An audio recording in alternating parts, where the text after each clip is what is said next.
Yes, we can. Thank you. Great.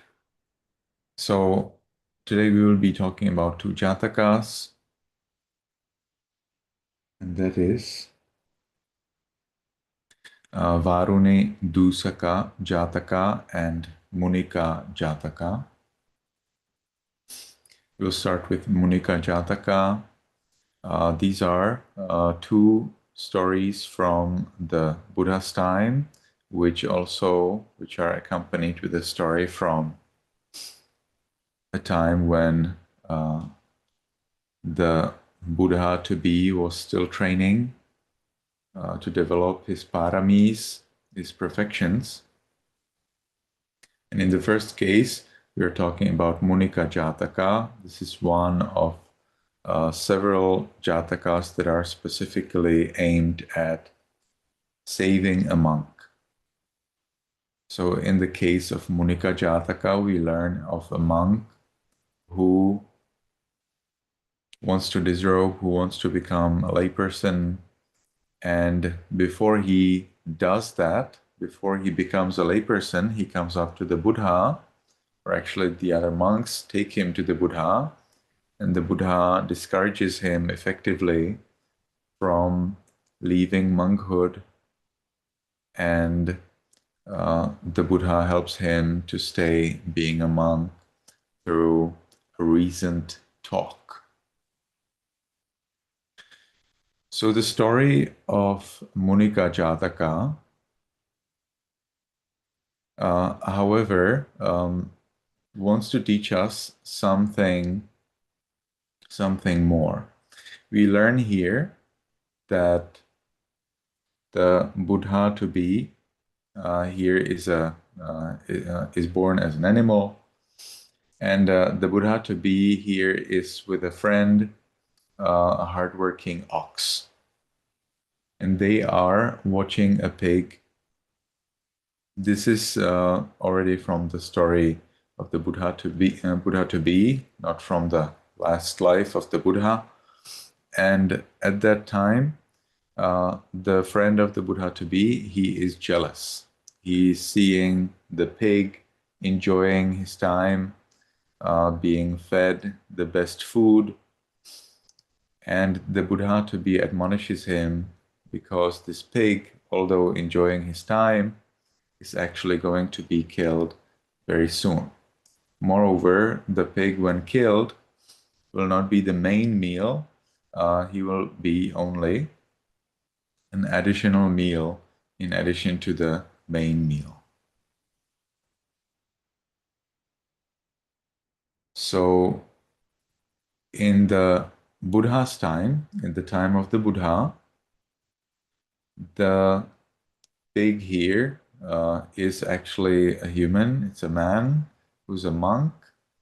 And this monk falls into a trap of a lady who has not been able to actually find a man to get married to. According to the commentary, we learned that it is a fat girl. The sub-commentaries, however, provide us with an interesting comment, and that is that this girl is actually not only fat, but actually she is also elderly and repulsive. She's not able to really find a man for herself, and she believes that she can actually get her husband from among the monks. So as the monks go on alms round, this lady is trying to find a monk who would be interested in delicious food and potentially in sensual pleasures. She finds a monk who doesn't really actually look like a monk. We will not see that from this presentation, but in the original text, in the commentary, we see that this monk is having long hair and that he is trying to make his body beautiful. So it seems that either the rules for the monks against adorning their body were not established yet, or this monk was actually breaking those rules. But it seems that this monk was actually trying to make himself beautiful. And that's how this lady recognized him. And that's why she specifically tried to get him to disrobe. So the Buddha here, when he finds out about this case that the monk wants to actually become a layperson to get the delicious food and enjoy sensual pleasures with this lady, the Buddha explains that this is a trap. The Buddha explains that this lady aims at destroying this monk, making him a layperson, and for himself, this is a huge loss. So at that moment, the Buddha provides a metaphor or a simile, suggesting that basically the lady found a pig that she is fattening, that she's feeding, so that she can gradually prepare this pig to be killed. So she is providing the delicious food to the monk until the monk loses his mindfulness enough so that he disrobes and becomes a layperson.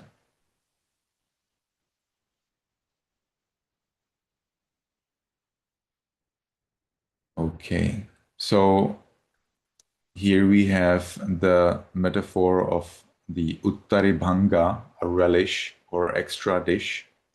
It's an insight from the subcommentary.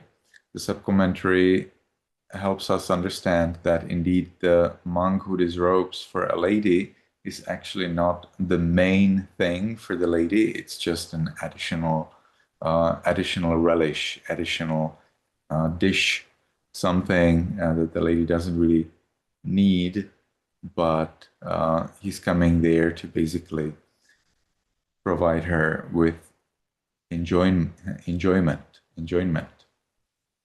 So that's where we see the subcommentary providing some additional information. The subcommentary for this story specifically is only a list of vocabulary. But I found it interesting that this subcommentary actually lists so much of vocabulary and provides so much of etymology and explanation to the different words used in the original commentary. So we see there words explained such as the relish.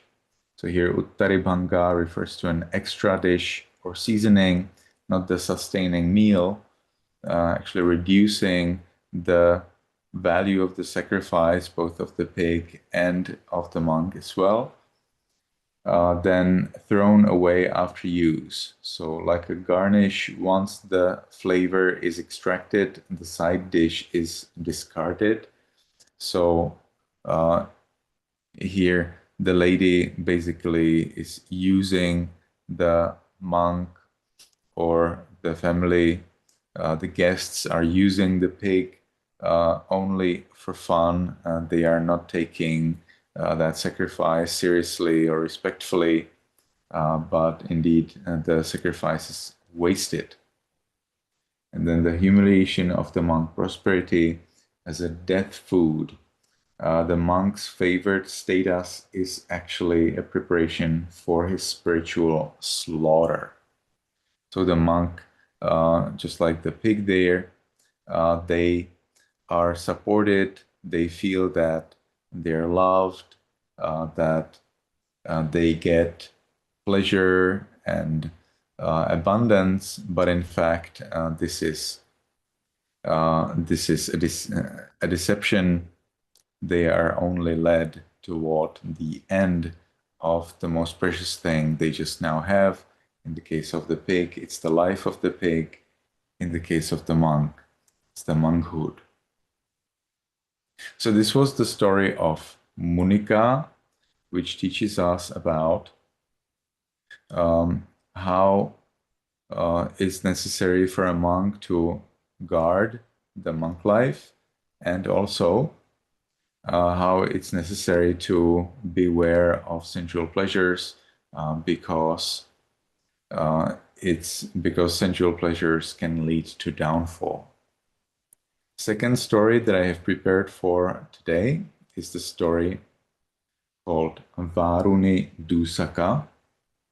You have maybe heard the word Dusaka uh, because this is used among monks for spoiling the lay people.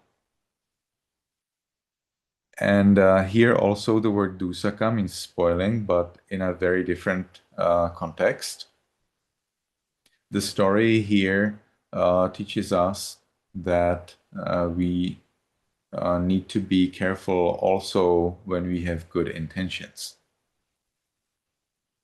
So here a young man, an apprentice, a student of a master who is successful in selling alcohol. This young man is given the power over the tavern, over the pub, where many people are coming and they're paying a lot of money for very good alcohol, for very tasty alcohol. And this young man, he doesn't really know, he doesn't really understand how things go, but he wants to help. So this young man, he sees how these people, how they're eating something together with the alcohol. The people, they are eating sugar, something we will find from the sub-commentary, but is not really that clear from the commentary. They're eating sugar in addition to the alcohol to make the taste of the alcohol milder, to basically balance the strength of the alcohol. But the young man does not see sugar. The young man thinks that it is salt. So the young man, seeing the sugar and thinking that it's salt, he gets an idea. What if I add this thing that the people are eating with the alcohol to the alcohol so that they have it all in one? I'll make it simpler for them. They do not have to go order the salt for themselves. They'll just have it together. Their life will be easier, comfortable, beautiful. So the young man takes 1.5 pounds of salt and he adds that to the alcohol. And then, of course, when the people are drinking the alcohol, they find out that it's not drinkable. They spit it out and they run away from the pub.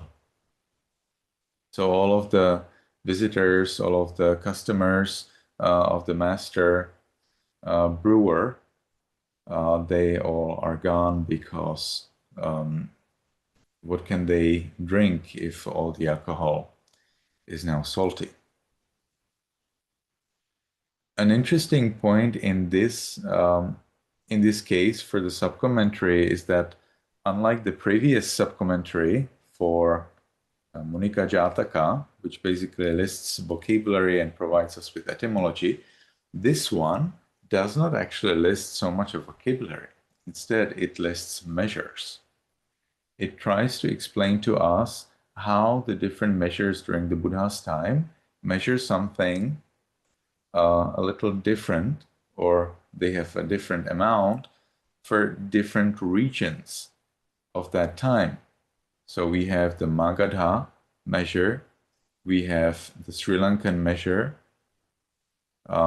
we have Tamil measure, which is South India, and then of course, because this sub-commentary is written a little later, it also looks at the Burmese measure. It is quoting, we will not see that from this presentation, but the sub-commentary is also quoting from the modern sub-commentaries such as Vajira Buddhi Tika or Vimati Vinodani Tika, which are both subcommentaries to Vinaya, to the basket of discipline of monks. And this Vajira Buddhi Tika and Vimati Vinodani Tika were written by Burmese masters. And this subcommentary to the Jatakas is also talking about the information available in those subcommentaries. And specifically, we are here talking about the amounts. So we are here talking about what is Nali, but also what is Patta, Dona, Kari, Vaha, and other measures. We learn here that different measures, that the same name for a measure measures something else in different places. So for example, in the Tamil area, we will have one Nali measuring 0.3 liters. In Magadha, the place where the Buddha was born, one Nali measures 0.6 liters. In Sri Lanka, it would measure 2.1 liters. Then in Kosala, in the kingdom of King of Kosala, one Nali measures 4.3 liters. So these are all Nali, like you have a liter, you have Nali, but in each place it measures something else. And here it helps us better understand the story as well, so that we understand how much of salt did the apprentice, his name is Kondanya, so how much did the student named Kondanya put of salt into the alcohol? And it is 0.6 liters, which is about 1.5 pounds.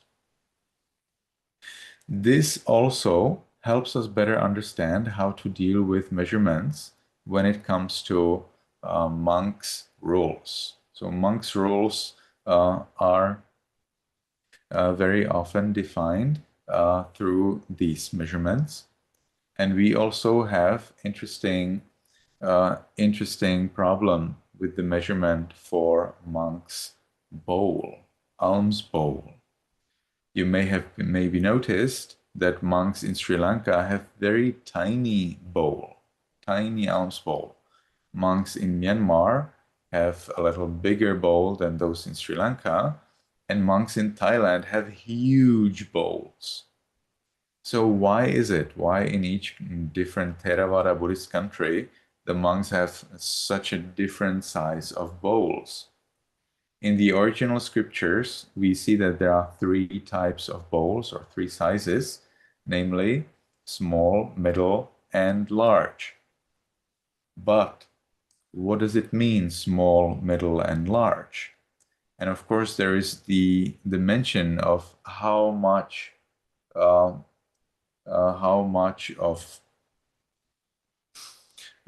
things, or in this case, what is the measurement of things such as water in liters could be fit in the bowl. And accordingly, we have small, middle, and large bowl according to what can fit inside. So the small bowl should be fitting one nali. And because one nali means something else in different places, you can see here in Tamil, in Magadha, in Sri Lanka, in Kosala, it fits something else.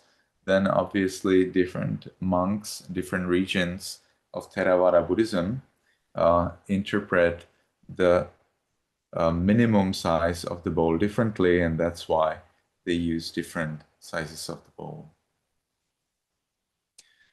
Additionally, when it comes to accounting certain amounts, especially of powders, we learned from the subcommentary the necessity to multiply by 4.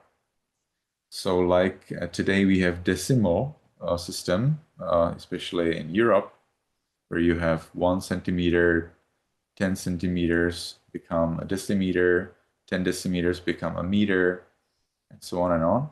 In those times, you would count by 4. So you have 1 patta, and you have 1 kudua, which is a handful.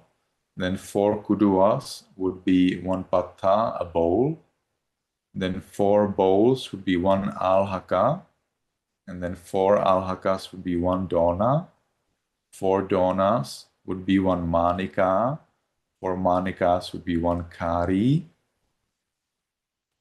And here an exception, 20 karis become 1 cartload. Okay.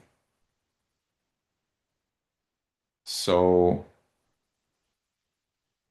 from the story, therefore, to summarize, we learn that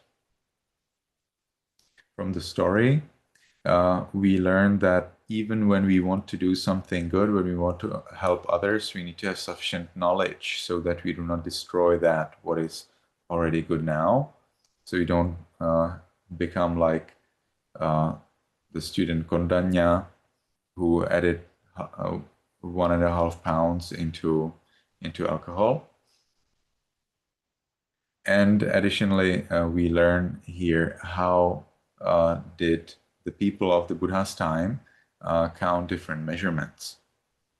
An interesting debate online that we can discover regarding the Varuni Dusaka Jataka number 47, is that how come that the Buddha who teaches the 5 precepts here is basically extolling, basically praising the master who was able to sell his alcohol for gold and silver. And indeed, that's how the story seems to be. We see that a master in alcohol is brewing alcohol and he's selling it to many people, and then an apprentice who destroys the alcohol is somehow wrong instead of correct for stopping people from breaking the 5th precept.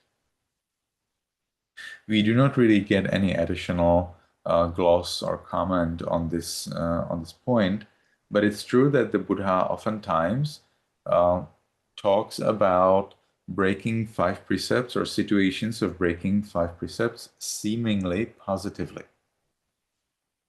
This takes us to a better understanding of how the Buddha is looking at the world from different perspectives.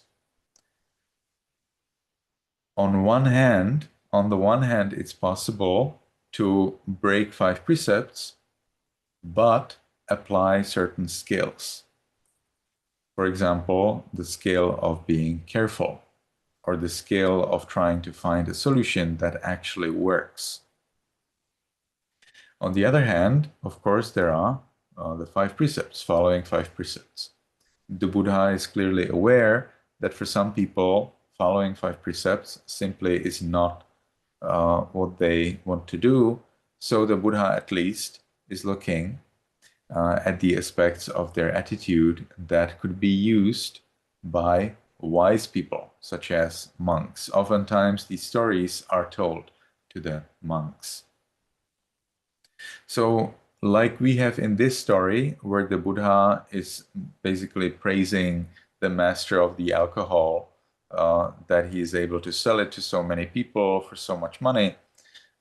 We learn, for example, in a different Jataka, that a lady is going to be killed by a robber, but before the robber can throw her off a cliff, she asks the robber for a permission to actually pay him respect before he kills her. She says, "Oh dear, sir, let me pay respect to you, let me worship you before you kill me." And as she's worshiping his feet, first from front, then from left and right, then she comes to worship him from behind, and then it's actually her who pushes him off the cliff. It's the robber who dies and the lady who survives. And then the Buddha narrates that a deity who is close by, actually the Buddha to be, he is commending, he is praising the lady for being wiser than the man. It's a common resource for people to show that actually the Buddha did not resort to sexism. The Buddha did not suggest that men are wiser than ladies, because according to this story, ladies actually are sometimes wiser than men, something that the Buddha to be here says himself. But the lady was a killer. The lady actually killed the robber, right? So was that actually correct? Was it actually something right to do to kill another person?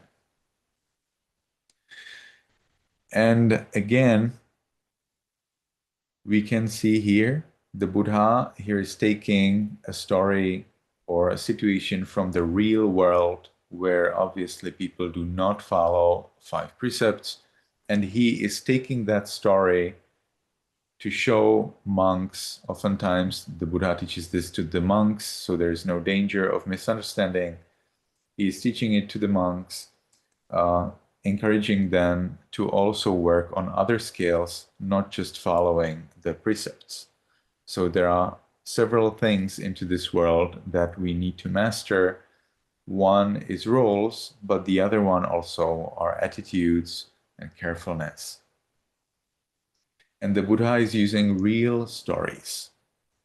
A question probably would be, didn't the Buddha just have a story where the precepts were not broken and that skill was also clearly shown as important to be followed? That I think we would have to ask the Buddha himself.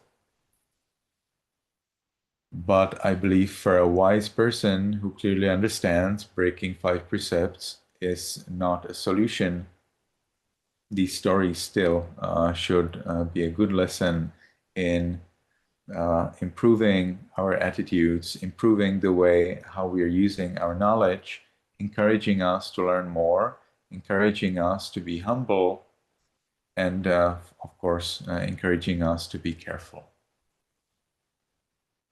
Okay, so I have shared with you what I had for the 2 jatakas as planned for today. And now is your time to ask me any questions if you have, or if there is something you would like to add to what I shared with you, or anything else. Now is your time.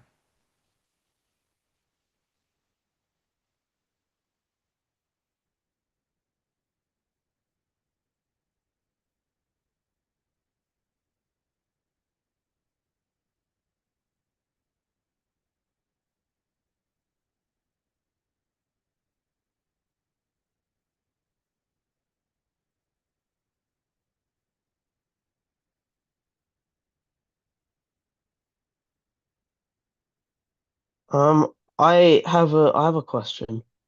Mm-hmm. Sure. Um, so regarding the precepts, I'm not sure I understand. Is the Buddha saying that sometimes sometimes it's okay to break the precepts in certain situations? Um, like the one I'm thinking about is like one of the ones I ask people sometimes is, for example, during the Holocaust, if you were hiding a Jewish person in your attic, um, and a Nazi came by, you wouldn't if you were to lie and say that the person was not in your attic, you'd be breaking the precept of lying. But if you were to tell the truth, that would probably result in the death of the person and their family. So is it sort of up to you to use your judgment to see what would cause the most harm, breaking the precept or not? This is a very important question, something that monks do not really like to talk about, lay people as well. it is a situation of saving another person's life. It is true that our scriptures regarding telling lies are a little bit interesting. There are two things into truthfulness, okay? And that is a direct lie, and second is a deceit. Now be careful, we are here talking about saving another person's life. So in the commentarial literature, we will see a very interesting instruction for monks. What should they do if they might be forced to get someone else killed? So the story goes that a robber is running. He is chased by the king and his army. The robber gets into the forest, and there he sees a monk sitting under a tree. He comes to the monk and he says, "Venerable sir, the king's army is chasing me. Don't tell anyone that I went through here. If you do, they will kill me." Okay, the robber runs off. He is gone. Now, according to the instruction, the monk should stand up. He was now sitting under a tree. The monk should stand up and he should go to another tree and sit down there. Then, when the king approaches and the army approaches the monk, they ask him, "Venerable sir, did you see a robber running around?" And the monk should answer, "Dear sir, throughout the time I have been sitting under this tree, I have not seen any robber at all." Is that a lie? No, it's 100% true that the monk did not see any robber sitting under that tree. Yes, he saw a robber when he was sitting under a different tree a few minutes ago. But that apparently doesn't matter. The monk has saved life, and that is what matters. So when it comes to saving a life, it is apparently okay to deceive without using a direct lie. It is not okay when it does not come to saving a life. So in your case, the person who is hiding, and I think you are maybe alluding to a particular film that I have seen as well, there we can see that the people who are believed to be adherents of the Nazis, that they are hiding a Jew in their attic, in their home, and their Nazis are coming around and they're asking, "Do you have a Jew in your home?" And they tell the lie that they don't have one in their home. If they were doing it according to the Buddhist way, they would have to frame it a little bit differently so that they feel that it's true. And if they were asked about it, they could still say that what they said is true. But it would be a deceit, and because they would be saving a life, it would actually be all right. It would actually not be breaking any precept at all. They could probably say something like,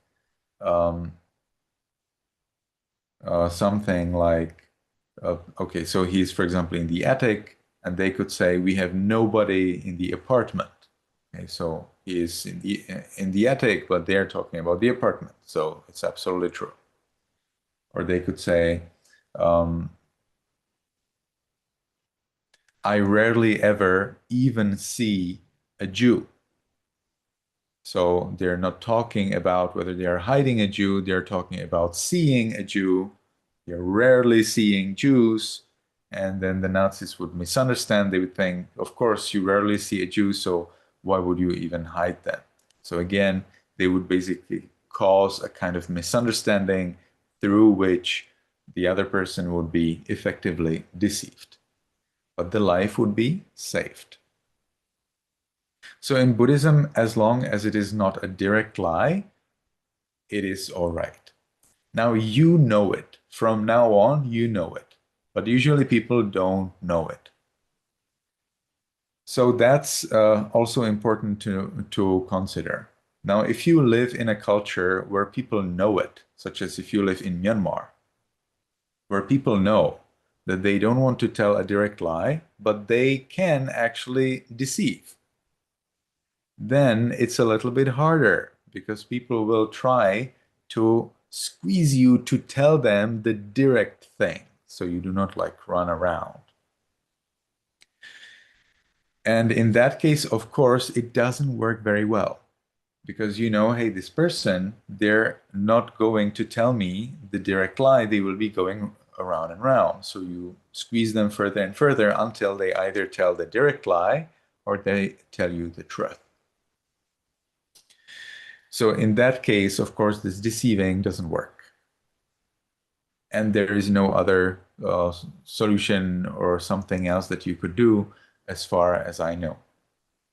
The Buddha teaches 8 kinds of lie that an enlightened person never resorts to, and that is, never say that you saw something that you didn't see. Never say that you heard something that you did not hear. Never say that you smelled, tasted, or touched something that you did not smell, you did not taste, or did not touch. Never say that you know something that you do not know. There are the first 4, and then we flip them around. Never say that you did not see something that you actually saw. Never say that you heard something, that you did not hear something that you actually heard. Never say that you did not smell, did not taste, did not touch something that you actually tasted, touched, smelled, or touched. And never say that you don't know something that you know. So these are 8 lies that an enlightened person will never say. There is nothing about deceit. There is nothing about indirect thing. It's entirely about the direct lie. So this is what is meant by the 4th precept of not lying. And it's interesting to me that it does not allow us to tell a direct lie ever, even in any situation. We can see in other religions that you can actually tell a lie, for example, to protect your business or to make sure that your wife is happy about you. One religion allows you to actually tell to your wife that she's the most beautiful lady in the world, even when you don't think that, which would be a direct lie in Buddhism. But there it is fine. One religion allows to tell lies in order to protect yourself, to protect your religion, to protect your nation. So different religions in this world allow lying in their scriptures. But in Buddhism, lying is strictly prohibited in all cases.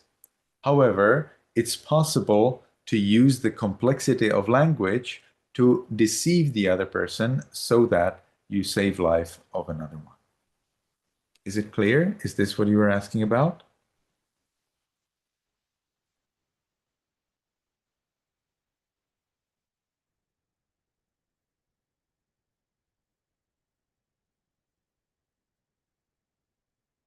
Okay, I'm not getting an answer. No problem with that. Let's see if there's another question.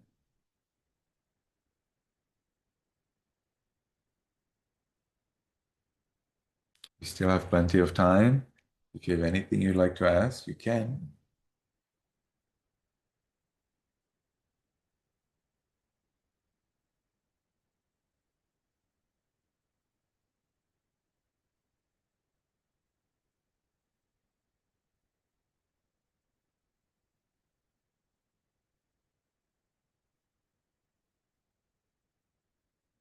I see, no problem. Regan. Yes. Are you? Nice name. Are you? Sorry, it's Ruchindra. I was Ruchi. wondering. Oh, yes. uh, Nice to meet you here, Doctor. Nice to meet. Thank you. I was wondering. So, when you're a monk, is there? Do you have to formally learn the Jatakas? How much weightage is put? Why I'm asking is because I am interested in that line. I mean, of maybe one day renouncing. So I just wonder because Jatakas are something which really ignite me. Is it something which in the uh, in the viharas the monks are expected to do, not in the forest tradition? I see. Something like Pirivena, whether you're basically asking whether in the structured teaching system of young monks and maybe even educated monks, the Yes. monks are required to learn Jatakas. I think in Sri Lanka, yes, in Pirivena that is required, but I have not heard of that kind of thing in Myanmar for Nge, La, Chi, and Dhammasarya.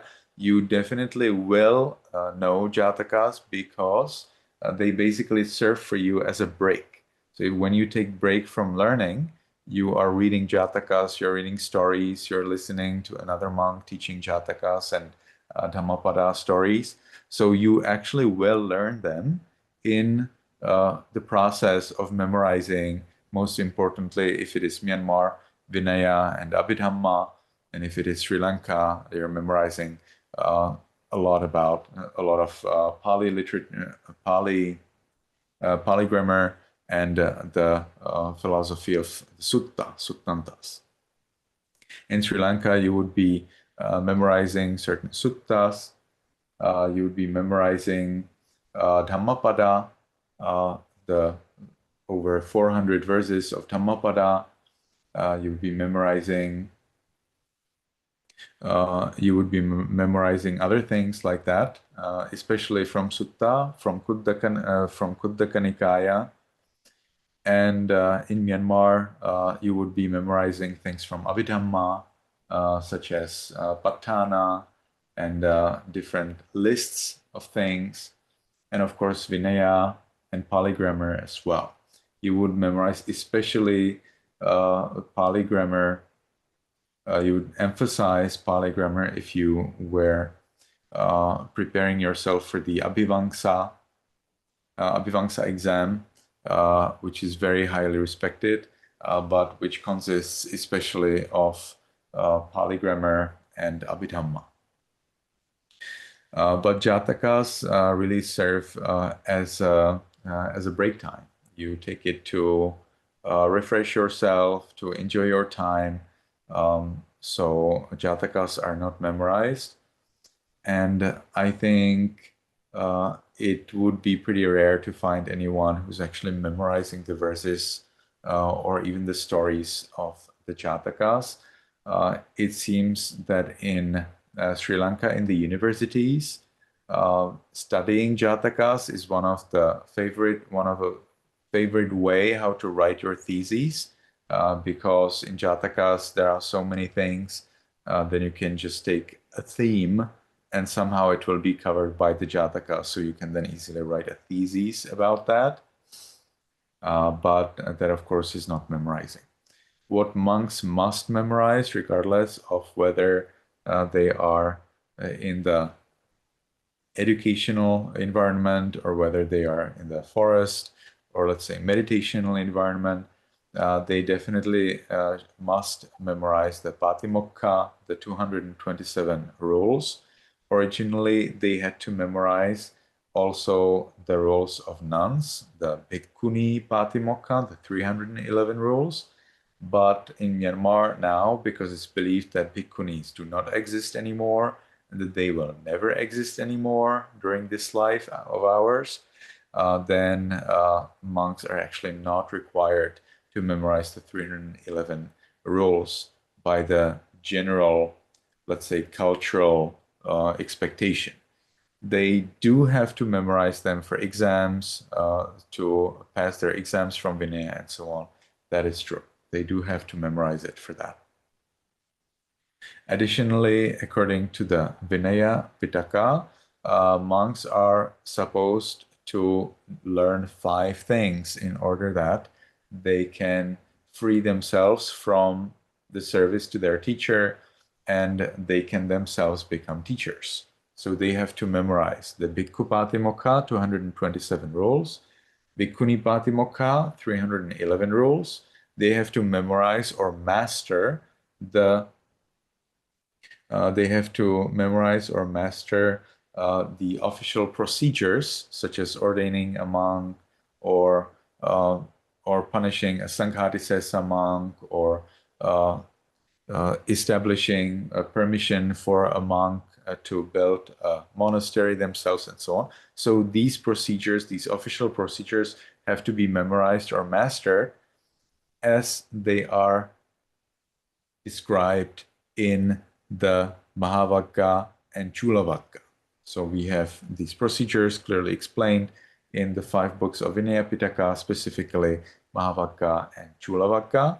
And finally, as number 5, it is necessary for the monk who wants to free themselves from the service to the teacher, they want to go somewhere else and set up their monasteries and become a teacher themselves, they need to memorize some discourses. And here the monk is actually free to choose what are the discourses they will memorize. Will they memorize the Satipatthana Sutta, and for example, Rattapala Sutta, or something else? Will they memorize some Digha Nikaya Suttas? Whatever they want, they need to memorize a certain amount of scriptures. I'm now not sure what is exactly the amount. I'll be guessing here that it will be 4 Bhanavaras. So 4 Bhanavaras is basically all your one Paritta book, one book for one chanting book. And today, of course, culturally, the first thing to memorize as suttas are the things that monks recite as protective chanting, or the so-called paritta. And that is where the monks usually start. So they will be memorizing Atanati Sutta. They will be memorizing, of course, Metta Sutta, Mangala Sutta, Ratana Sutta, the Tun Sutraya, as it's known in Sri Lanka. In Myanmar, they do not have the term Tun Sutraya, or 3 suttas, because they have 11 suttas to memorize, and these 3 are included. So in Myanmar, you have to memorize 11 suttas so that you have some basic chanting repertoire. In Sri Lanka, you need to memorize the 3. So these are the things you would have to memorize as a monk. Everything else is entirely up to you. To pass your exam in Sri Lanka, again, you would be emphasizing Dhammapada, Suttas, Pali grammar. In Myanmar, you would be emphasizing Vinaya and Abhidhamma.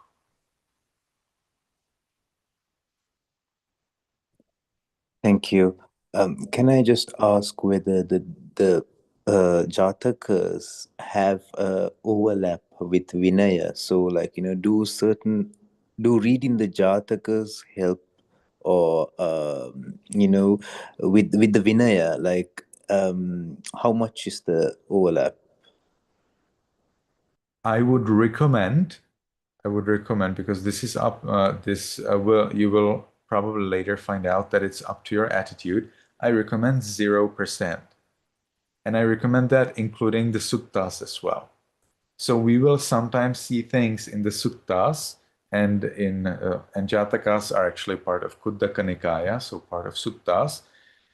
We will see that there are some interesting things that the suttas seem to recommend, and that they look like Vinaya rules. And then you will look into Vinaya Pitaka and you will see something contradictory. Okay, so for example, in the suttas, we see that the greatest disease is when you are hungry. And monks are allowed, according to Vinaya Pitaka, to to have, sugar, jaggery, the palm sugar, honey, oil, butter, or ghee. They're allowed to have it in the evening if they are ill. So does it mean that when you're hungry, you are ill, and therefore you can have these medicines? And I recommend that this is not a correct assumption. So in Thailand, they believe that if you're hungry, you're actually ill because they're taking that the suttas and the Vinaya is overlapping because they're both coming from the same source, the Buddha himself. But this idea that hunger is the greatest disease is not taught to monks. It's not related to monks. It's related to a gentleman, to a layperson who came from his job and he was hungry. And the Buddha was waiting for the lay people to provide the gentleman with food before the Buddha started to teach him Dhamma. He knew that if the Buddha starts to teach Dhamma to a hungry person, the hungry person will not be able to understand it. So he got the lay people to feed this man, and when the man was well fed, then the Buddha taught him Dhamma, and the man achieved enlightenment. So here we are talking about lay people. Now monks, because they oftentimes like to go around the rules or make them simpler, because that's what they have to follow every day, 24 hours, every day, 7 days a week. They have no holidays. They don't have any days off from the Vinaya. They don't have any sick leave. They don't have any retirement. No, monks have to follow rules 24/7, 7 days a week, 365.25 days per year, without exception ever. And because of that, naturally the monks try to find ways how to go around those rules and make their life a little bit easier when they have no break at all. And therefore, I understand that some monks make these interpretations, but I come from the Burmese tradition and I trust the Burmese tradition. And in Burmese tradition, absolutely this doesn't work. In Burmese tradition, suttas and Vinaya are completely different. We can never take some teachings from suttas to make the monk's life easier, because that would be that would just show lack of faith, and that would show lack of enthusiasm to follow the Buddha's instruction. So I would like to suggest that we never see any overlap between the suttas and the Vinaya, and we follow the Vinaya as strictly as possible. For lay people, of course, suttas are the source of our rules. So of course we follow rules as the Buddha explained them in the suttas, but for monks, it's the Vinaya that should serve as the sole source for all of their discipline. Did I answer your question? Yes, I like. Yes, so the Jataka is part of the Khuddaka Nikaya, which is Sutta. Yeah. Okay, and that's very helpful. Thank you. Okay, so it seems that we are now running out of time. Thank you everybody for joining me here for this meeting. I don't know what will be our Jatakas for next week, but within the next 24 hours, I'll prepare for you a little summary. If you have any more questions, you can ask in our Jataka course group in WhatsApp. And I hope to see you all again next week. May you be happy, may you be healthy, and may you be successful in everything you do. Sadhu, sadhu, sadhu. Thank you. See you next week. Thank you much, though. Yeah. Thank you, teacher. Thank you. Bye bye.